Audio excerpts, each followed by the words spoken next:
स्थापना कर दिया।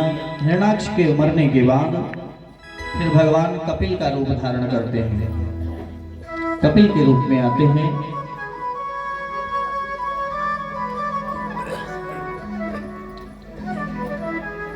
भगवान ने पृथ्वी की स्थापना की। ब्रह्मा के जितने पुत्र हुए सब विरक्त हो गए। सनत कुमारों ने तो पहले से कह दिया मैं शादी नहीं करूंगा, विवाह नहीं करूंगा। ब्रह्मा के जितने भी पुत्र हुए सब विरक्त हो गए। तो ब्रह्मा ने सोचने लगे अब सृष्टि कैसे चलेगी, सृष्टि आगे कैसे बढ़ेगी।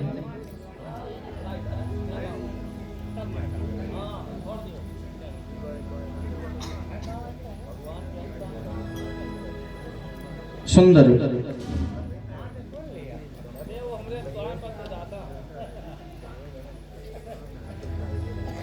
ब्रह्मा जी के और एक पुत्र हुए,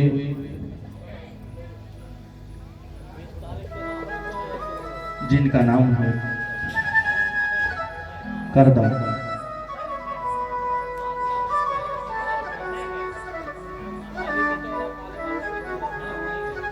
करदम जी वन में जाने लगे।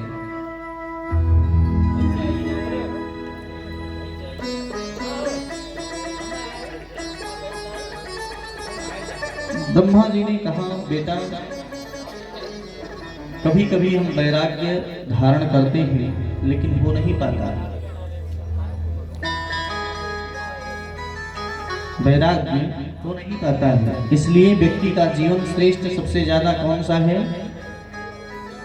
पहले गृहस्थ आश्रम का पालन करो, उसके बाद विरक्ति में जाओ। करदम जी वन में चले गए।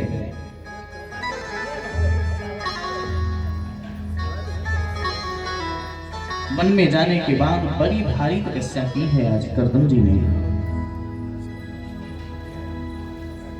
तपस्या करते करते करते करते बूढ़े हो गए।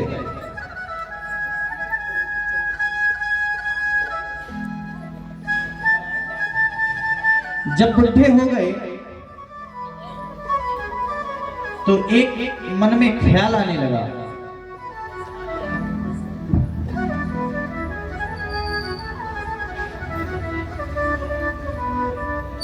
ध्यान से श्रवण करें सज्जनों।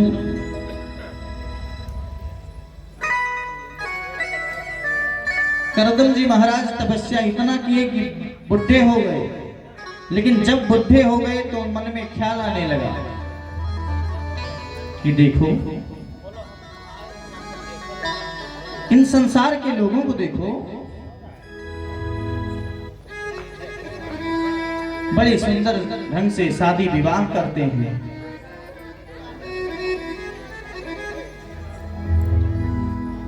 बीवी बच्चे रहते हैं,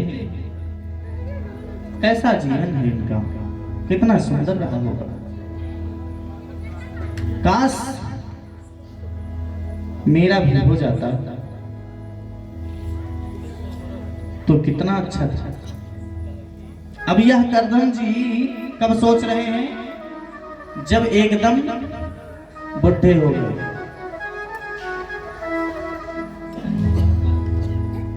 अब यही सोचे और यही सोचकर फिर तपस्या में लीन हो गए। भगवान ने विचार किया कि यह तपस्या तो मेरी ही कर रहा है, लेकिन कोई तपस्या करता है मुक्ति पाने के लिए, कोई तपस्या करता है स्वर्ग जाने के लिए, वैकुंठ जाने के लिए, और ये बुढ़ऊ बाबा तपस्या कर रहे हैं बीवी पाने के लिए।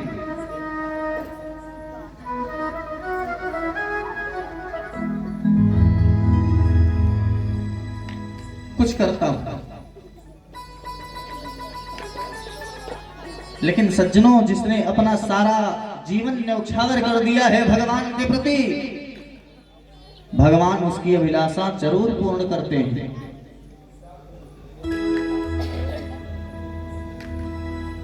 एक दिन हुआ क्या, भगवान करदम जी के सामने आकर खड़े हो गए। करदम जी तपस्या में लीन है।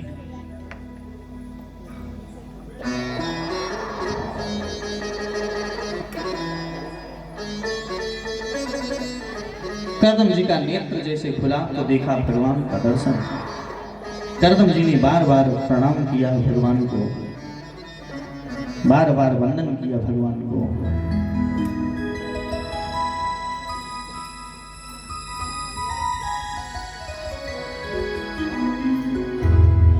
भगवान बोले बाबा आप विवाह करना चाहते हो?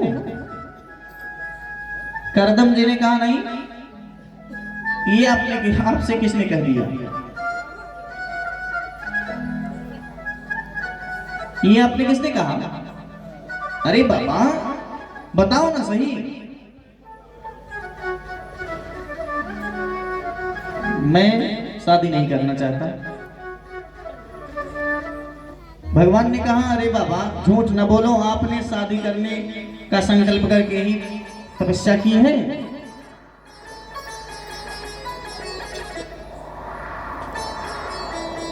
पुराने जमाने में नियम था कि जब बच्चे की शादी तय होती थी तो माता पिता ही शादी तय कर देते थे। बच्चे की जरूरत ही नहीं पड़ती थी, बस वही जरूरत पड़ती थी मंडप में सीधे। अगर बच्चे वहां बैठे भी रहते थे तो चले जाते थे उठकर। और आज तो इंची टेप लेकर जाते हैं।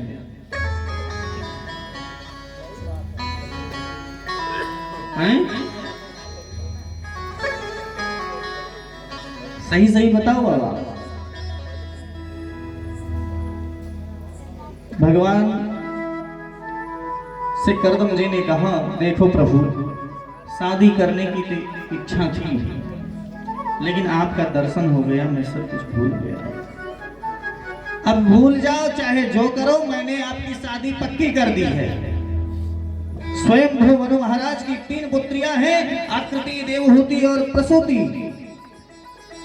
उन्हीं की बीच वाली पुत्री देवहूति से आपका विवाह होगा। मैंने शादी पक्का कर दिया। परसों आपकी शादी है।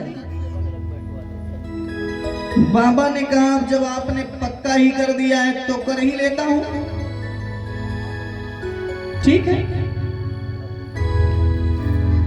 लेकिन भगवान एक शर्त है। क्या बात है? मैं शादी तो कर लूंगा, फिर मेरे बच्चे होंगे, और मेरे बच्चे होंगे तो आपको मेरा पुत्र बनकर आना पड़ेगा। भगवान ने कहा तथास्तु, ऐसा ही होगा। स्वयं भगवान महाराज की 3 पुत्रियां हैं, आकृति, देवहूति और प्रसूति। देवहूति का विवाह करदम जी के साथ में भगवान ने सुसंपन्न करा दिया। देवहूति वहां भी करदम जी महाराज एक प्रश्न करते हैं।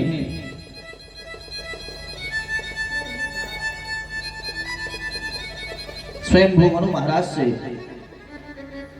महाराज आपकी पुत्री से तो मैं शादी कर रहा हूं, लेकिन एक मेरा वचन है, मुझे एक ही जैसे पुत्र होगा मैं सब छोड़ छाड़ के वन में चला जाऊंगा। एक संतान होने के, एक पुत्र होने के बाद मैं वन में चला जाऊंगा। देवहूति से ही भी यह पक्का करा लिया, वचन ले लिया। ठीक है, देवहूति को लेकर अपनी कुटिया में आए। देवहूति को लेकर अपनी कुटिया में आए और जैसे कुटिया में प्रवेश किए तो स्वयं मनु महाराज कहा राजा की पुत्री देवहूति, और ऐसे बाबा फक्कड़ से शादी हुआ कि जिसके रहने का मकान नहीं, यहां तक झोपड़ी नहीं।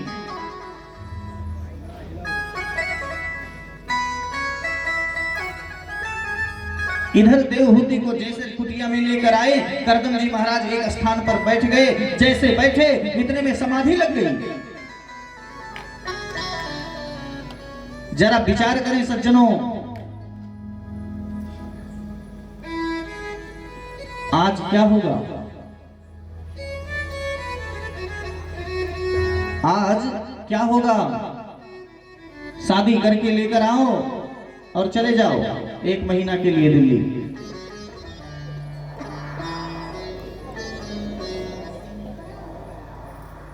फिर क्या होगा? करदम जी महाराज 1 दिन 2 दिन 3 दिन 4 दिन नहीं 60,000 वर्षों तक बैठे रहे, तपस्या करते रहे। और देवहूति माता सुंदर वस्त्रों से पोंछ देती हैं, सुंदर उनका वस्त्र चेंज कर देती हैं और अपना कभी पत्ता खा लेती हैं। कहा 56 प्रकार के व्यंजन पाने वाली माता देवहूति अपना कभी पत्ते खा लेती हैं, कभी हवा पी लेती हैं।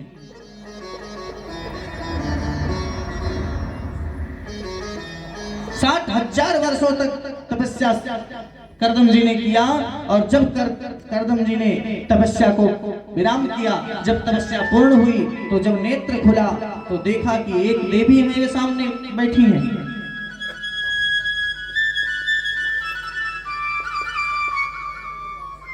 पूछा देवी कौन हो तुम, क्या परिचय है आपका? देवहूति ने कहा प्रभु आप भूल गए क्या, आपको कुछ याद नहीं? नहीं देवी कौन हो? अरे प्रभु आज से कुछ दिन पूर्व आपसे मेरी शादी हुई थी। जब धीरे धीरे धीरे धीरे करदम जी को होश आया कि हाँ मेरी शादी भी हुई थी। अरे देवी तुम ऐसा क्यों की, तुम्हें अपने मायके में चली जाना चाहिए था ना।